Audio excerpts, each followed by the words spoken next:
For anyone that doesn't know me, I'm Catherine Spiller. I'm Director of Steinway Lyngdorf for the Americas. And today it's my great pleasure to introduce our company's founder, Peter Lyngdorf. Peter is a technology visionary and one of Europe's most successful entrepreneurs. He's been a leading force in the audio industry for over 40 years. You might know Peter from some of his previous companies, including NAD Electronics and Snell Acoustics. Peter in the US is most well known for his namesake companies, Lyngdorf Audio, a very proud Azione member, and Steinway Lyngdorf, a collaboration with the legendary Steinway & Sons pianos. What you might not know is Peter is also the founder of Audio Nord International, which encompasses DALI loudspeakers and Hi-Fi Kluben, one of Europe's very largest hi-fi retail stores with over 100 store locations. If all that didn't keep Peter busy enough, he's recently co-founded a new company called Purify, and I think you might get a sneak peek today of what Purify is up to over there. Peter's been fascinated with music since he first heard the Beatles and got a tape recorder at age 11, so it should come as no surprise that he's responsible for two of the biggest audio breakthroughs in our time. He's led the world's first foray into digital amplification in the late 1990s, and he's responsible for the first and only full three-dimensional room mapping technology, which we call RoomPerfect. Peter's dedicated his entire life to the pursuit of perfect sound, and I think you'll enjoy hearing Peter's story from Peter himself. Peter, I'll let you take it away. Hello. It's kind of funny to talk to a lot of people that you can't see, but I know that some people in the audience is some of my good friends, so hi to you guys first. Catherine made a too glowing introduction. I have to admit from the get-go that I am not an engineer. I was kicked out of high school when I was 19 with the lowest grades in the history of the school. On the other hand, I had been making quite a lot of nice speakers for my friends and so on when I went to high school. I started my company 2 months after quitting high school. Actually had two jobs, one in shipping and one in marketing. And then I thought I was all ready to start a company. And then I started importing hi-fi from the UK and founded my company when I was still 19 years old. And that is still the original company of the group, or the oldest company in the group now, of course. Then I've been lucky enough to receive a lot of goodwill from a heck of a lot of people over the years. My first big distribution job was Cerwin-Vega loudspeakers. Back in the old days when you went to a hi-fi show, it was just about who could play loudest. And the guy who played loudest was the winner of the hi-fi show. It was very simple. It was easy.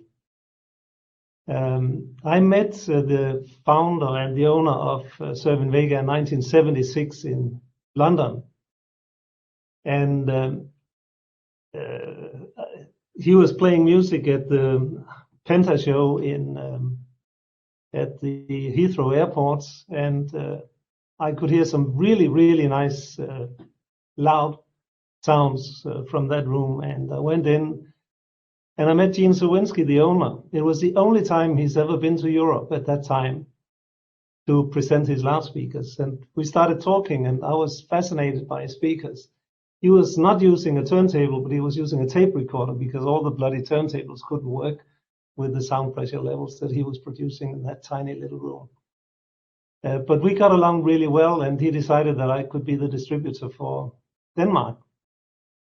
And he sent over his sales manager, and I was super enthusiastic and so on. And then I heard later on that the sales manager called back to Cerwin-Vega and said, this guy, Peter Lyngdorf, he doesn't have a company. He has a tiny little room, which was true, with one bed, one chair, and one tiny little table. The bathroom was in the hallway. I didn't have my private bathroom where I rented this space. My warehouse was at the foot end of the bed. So basically I had a tiny little company at that time.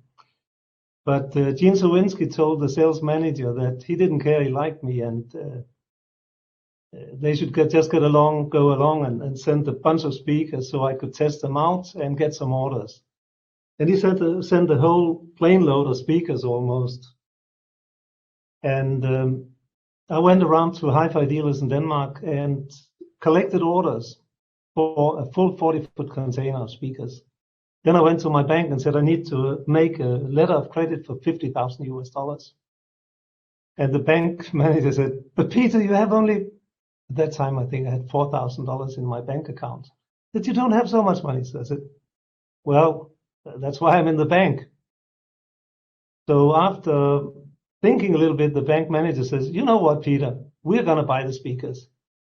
We're going to ship them to the bank, and you can pick them up in the bank when you start selling them. So we clear up half the canteen area. We store the speakers in there, and you can sell from there. And let's see how it goes. So that was a flexible bank manager. You don't meet those kind of guys anymore. That was history. That was in '76. So that was my first big breakthrough in company life. In 1977, I hooked up with NAD, which was at that time a very young company. And very early on, I got on the product development board, trying to decide with the other guys how the new products should look and what features they should have and so on. And I always started to ask the stupid questions because at that time, all the Japanese were making amplifiers that were specifically designed to drive perfect resistors. And I started asking, but an amplifier is actually going to drive a loudspeaker normally, isn't it? And our brilliant engineer at that time, Bjørn Erik Edvardsen, he said, oh yes, of course. We're not going to use any more resistor to test amplifiers. We're going to use a loudspeaker and see what it behaves like. And Eric designed the NAD 3020, which was a tiny little 20-watt amplifier that sounded better than most 100-watt Japanese amplifiers, because it was actually designed to drive a loudspeaker, which was at that time revolutionary. So some very simple, stupid questions can lead to some really good advances in audio. So I was selling NAD, I was selling Cerwin-Vega, and I was building up my company nicely. And then in 1980, I started my own shops because I thought I could make better shops for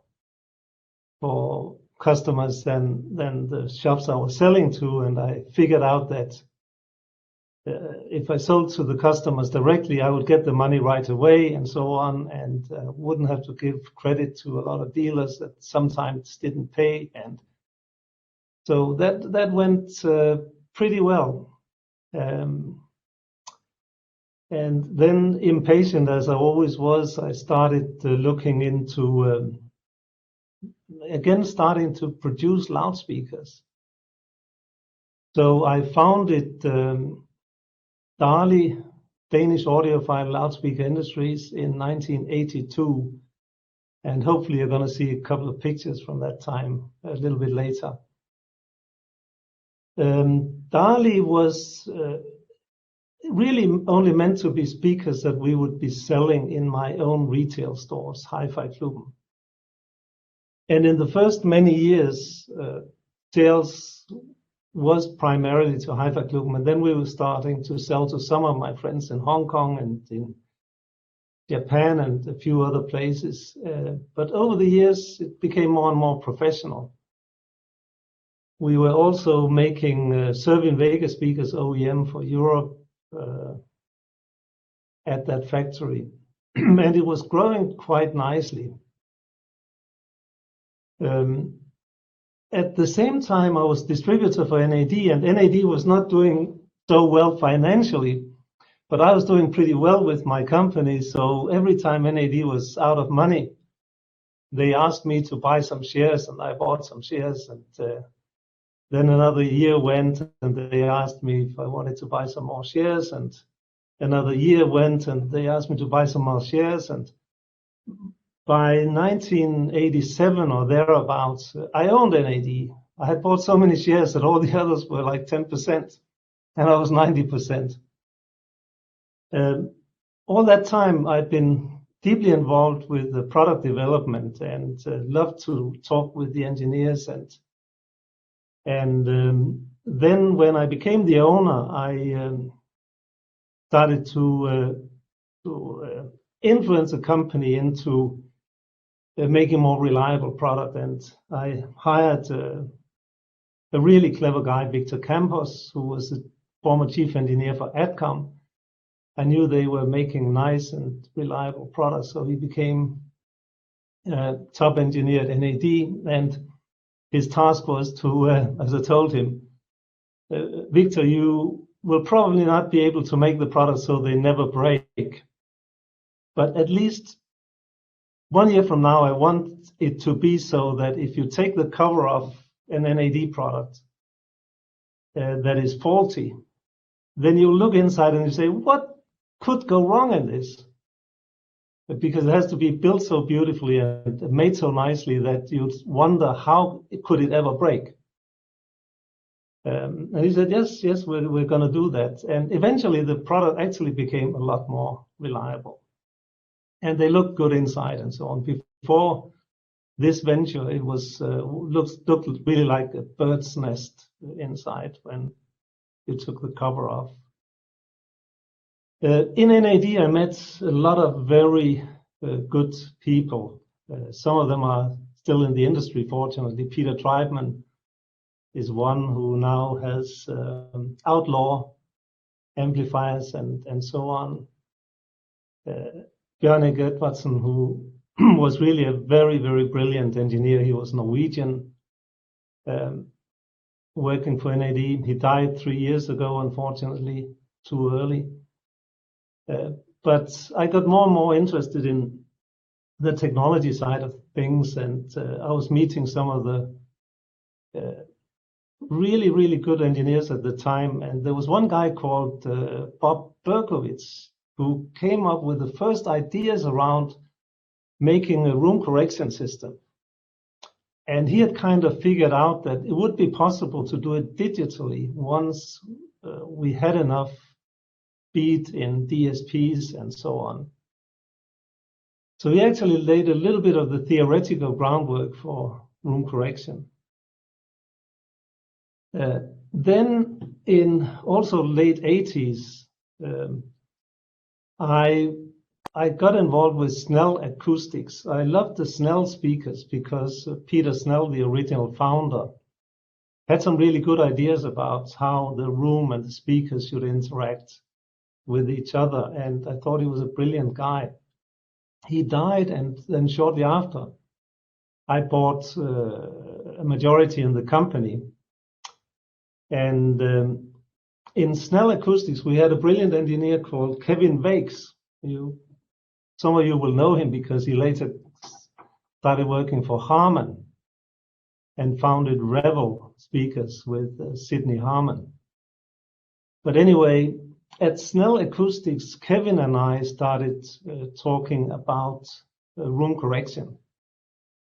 And Kevin knew a guy that he thought could do the DSP work and so on. And of course, that guy could not do it. And then he found another guy, and that guy was really brilliant on DSP engineering. And we started working on the world's first fully digital room correction system. We worked with a guy called Bob Bosovich, who was really brilliant with DSP work, and Kevin knew about acoustics, and I knew a little bit about acoustics as well. So we gave the job to this guy, and he could really work on the algorithms and the programming and so on. And in 1993, that is now 27 years ago, Snell Acoustics brought out the world's first digital room compensation technology. a 6-channel, which was really designed for home theater. And on some of the slides I'm hopefully going to present to you later, I'll show you what the interface was looking like. And funny enough, it looks a lot like what a lot of people are selling today as a room correction system, which is kind of funny. But the first system was, I don't recall how many DSPs it had, but it worked pretty well, and the frequency resolution was 0.6 hertz, which was unheard of at the time. Nobody thought it was possible, but it was.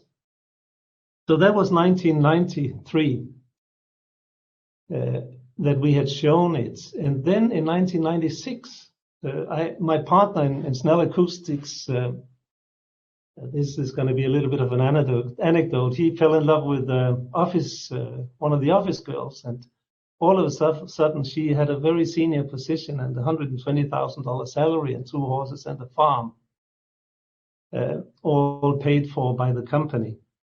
So I had to kick my partner out, and all of a sudden I didn't have anybody to run the company in the US.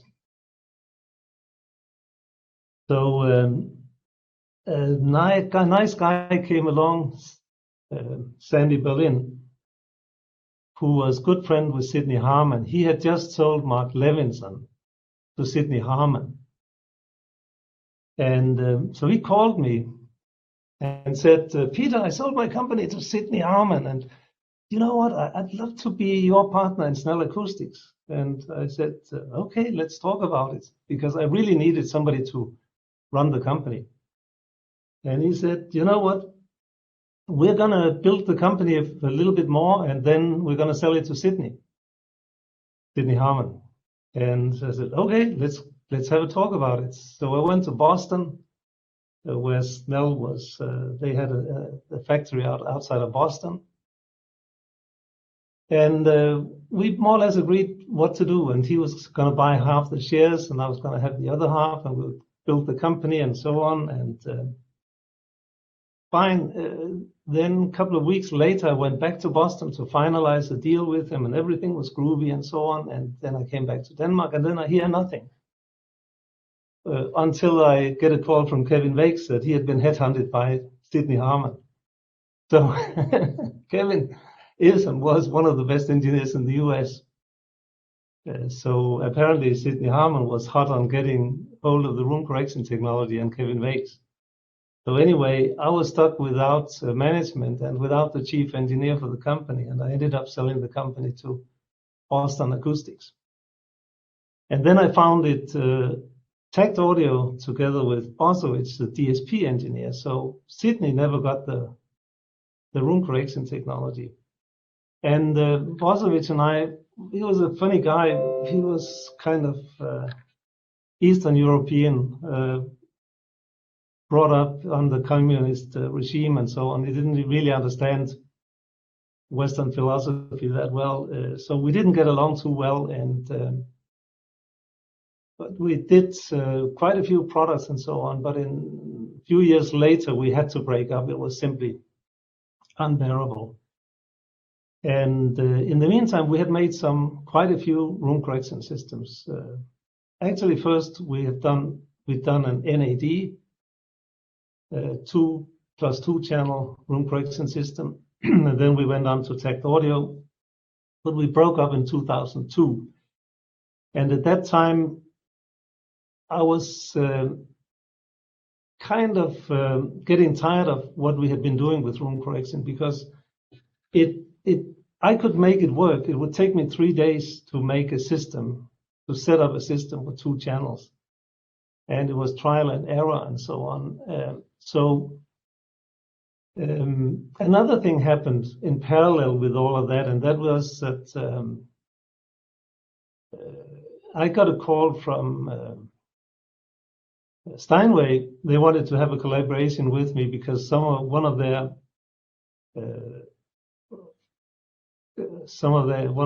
good friends in the top management had heard of Lyngdorf, one of my systems with boundary woofers and things like that. And he said it was the first time he ever heard a piano reproduced so that it sounded like a piano.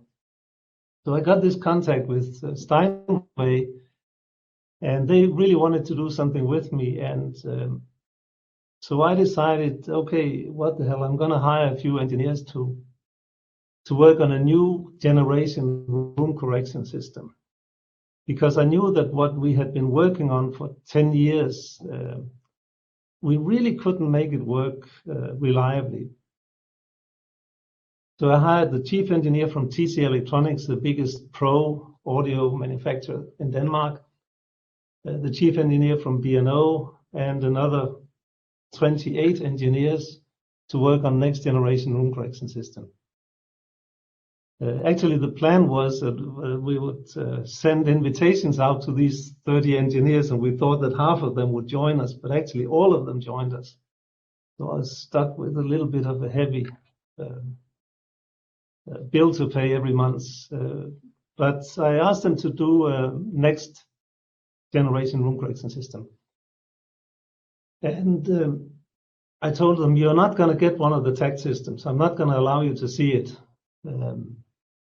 But I'll tell you what was good and what was bad about it. And they started working. And one day the chief engineer came to me and said, Peter, I have an idea.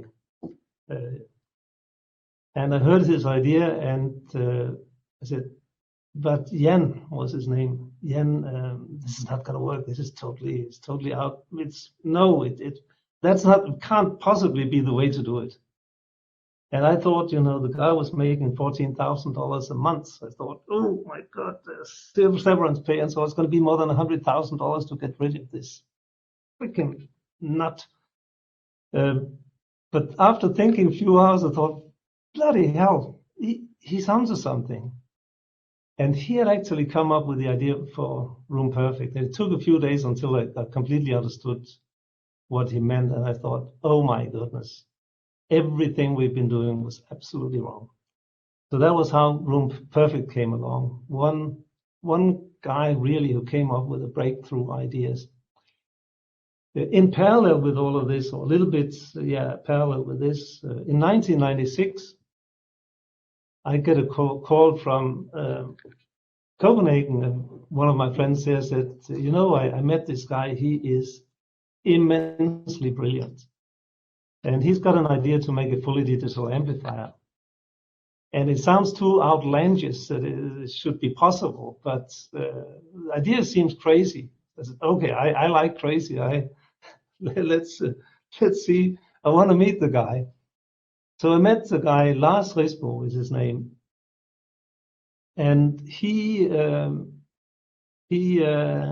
told me about the idea and the background and so on. He got a PhD when he was 22. I knew immediately this guy is, he's brilliant. And then I heard his very early prototype. And I said, there is something here that is so absolutely free of any of this amplifier sound that we're used to. So bottom line, I told him that, okay, I'm going to finance the development of this project. So I financed the development of the world's first fully digital amplifier. And we paid for all the patents that he took. I think it took 20-some patents that I paid for. And we made the Tech Millennium amplifier, which was an overnight success. It got fantastic reviews from everywhere in the world. David Chesky, the famous record producer, he heard it in New York and he said, Peter, I love tube amplifiers, but this sounds like nothing. This is just my CD. It's nothing. There's nothing there. It never heard anything like it. So that was Lars Risbo's invention. And I don't recall how many patents, but I was getting quite poor because I had to pay for all the patents. But in the year 2000, Lars and I, Lars sold his company to Texas Instruments, and I got my money back for all the patents and so on. And that was the basis for the Texas Instruments success story with fully digital amplifiers and semi-digital amplifiers and so on, all Lars's ideas and technologies. So if you have a mobile phone, you have some of Lars's ideas in your pocket. So that was about the amplifier technology. Then when I met Steinway, I wanted to put everything together and develop some products that were state of the art using fully digital amplification, RoomPerfect, and so on. So we kept the whole engineering staff and developed multi-channel processor, new thinking in bass management technology for home theater use and so on.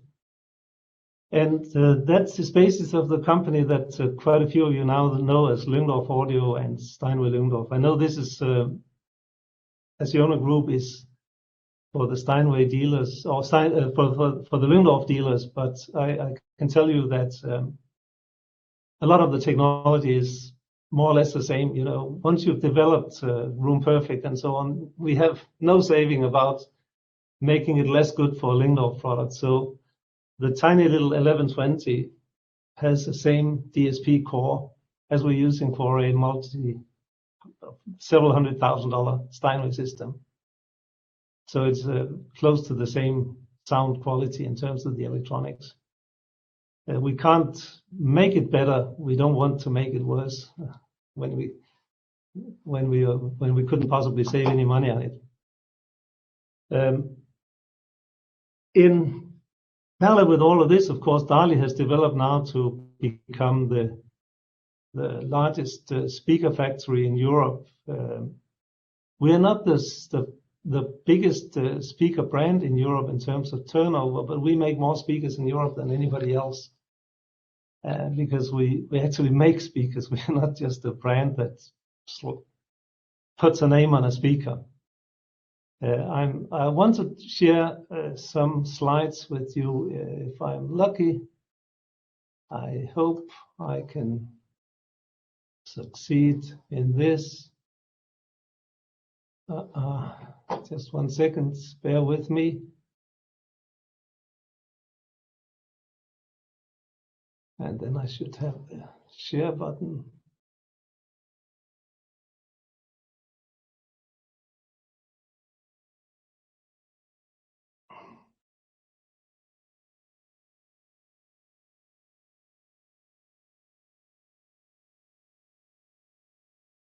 I don't know if you can see my screen now.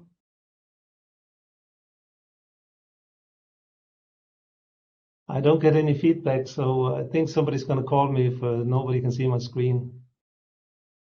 So why do we have so many audio companies in Denmark?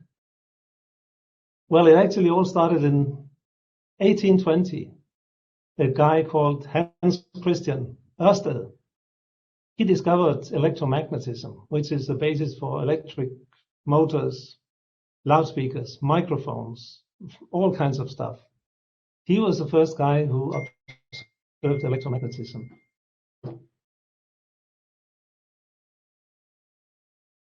You can't see my presentation. You can't see it, Peter. Pardon? We can't see your screen. You can't see my screen. Oops. I'm here for emotional support. Okay, just 1 second.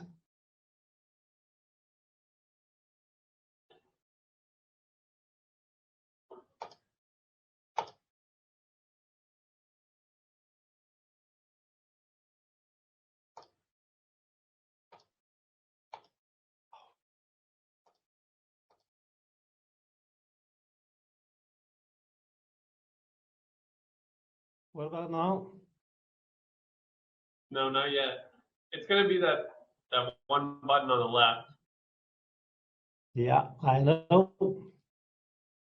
And then after you hit that, it'll ask you, and you can hit the whole screen or a file.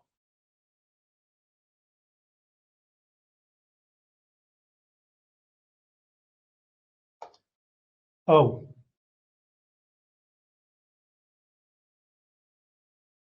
Share.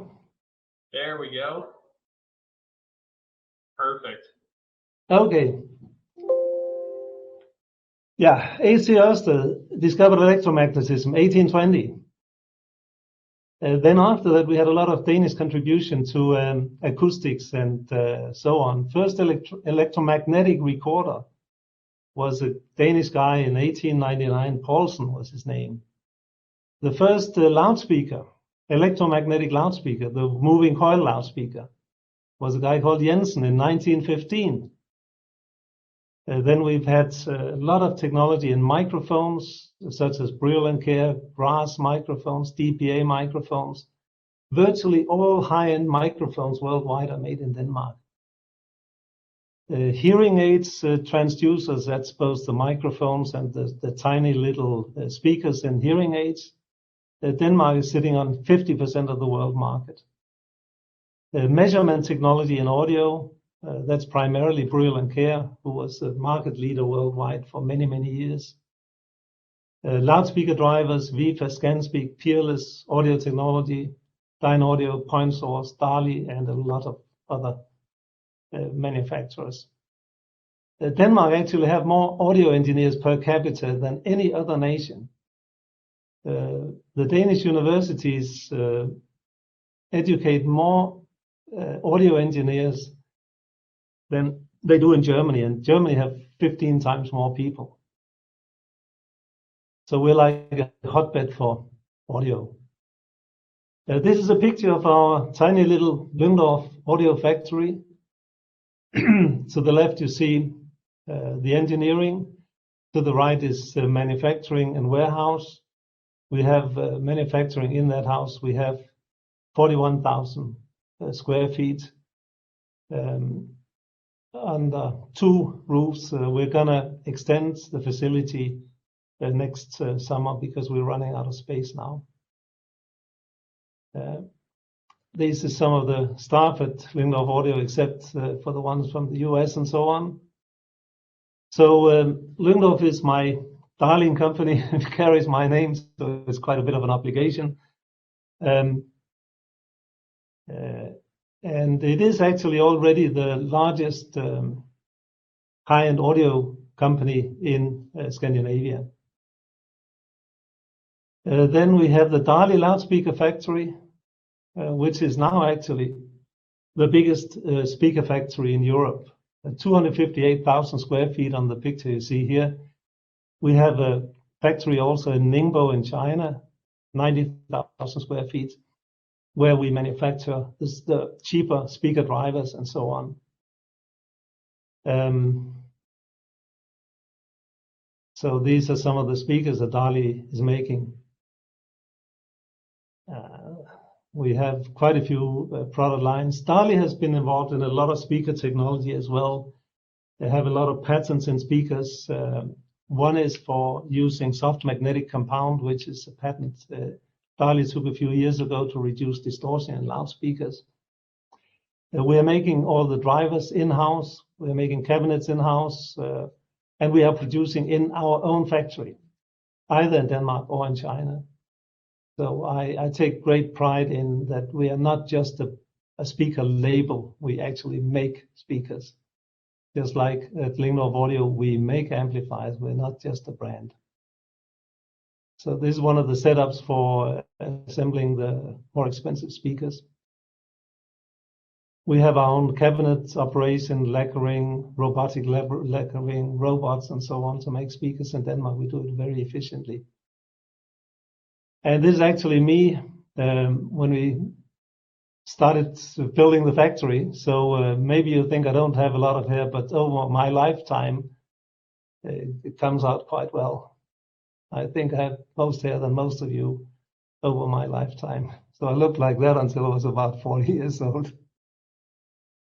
Then I promised to tell you a little bit about Purify audio. You remember I talked to you about Lars Risbo, my dear friend from 1996, who started doing the fully digital amplifier. That's the guy number 2 from the left. That's Lars Risbo, my very dear friend. He and I were always good friends after we had the first encounter of making the Millennium amplifier. And 10 years ago, he started talking about another guy. That's a guy to the left. He said, there's a guy that's more brilliant than me. I said, Lars, you're kidding me. You have 40 patents in digital amplification. Nobody's more brilliant than you. But he said, oh, yes. Bruno Putzis, that's a guy to the left in the funny shirt. He is absolutely stunning. Then I talked to Bruno. He said, no, I'm not the brightest. Lars is the brightest. So we decided to make a company together. So this is some of the guys in that company. We're making digital audio research. We're making speaker driver research and manufacturing. The other guys are just regular PhD guys. The guys furthest to the right was the chief engineer for Scanspeak, Vifa, and Peerless. So basically all Danish speaker manufacturing, almost, of speaker drivers. We're making new Class D amplifiers with record-breaking low distortion, a fantastic specification. We're making speaker drivers with distortion that you normally only see in amplifiers. And then, oh yes, I have my my retail business also, which is Hi-Fi Klubben, which of course I told you I founded in 1980. 5 countries, 100 shops, 750 employees. This is just a couple of pictures from our shops. We try to make it look very clean, very modern, so we don't scare the ladies away. So this is typically how we show the products. As little product as possible, but really good sound. We have another little brand called Argon Audio, where we make cheap and cheerful, but quite good sounding speakers made in China. So the Lyngdorf Group, just to give you an overview, 1,100 employees, 100 retail stores in 5 countries. We have 3 factories in Denmark and 1 in China, and 4 engineering facilities, and we have subsidiaries in 15 countries. And then this is from our room correction systems, anno 1993. With the measurement response and with the target curve and so on. Looks similar to what some guys are selling as modern technology nowadays, but this was 1993. It's a little bit funny to look at. And that's where we've done RoomPerfect now, which is a totally different animal. So I think I have to say thank you for your time. And I'll see if I can exit this one.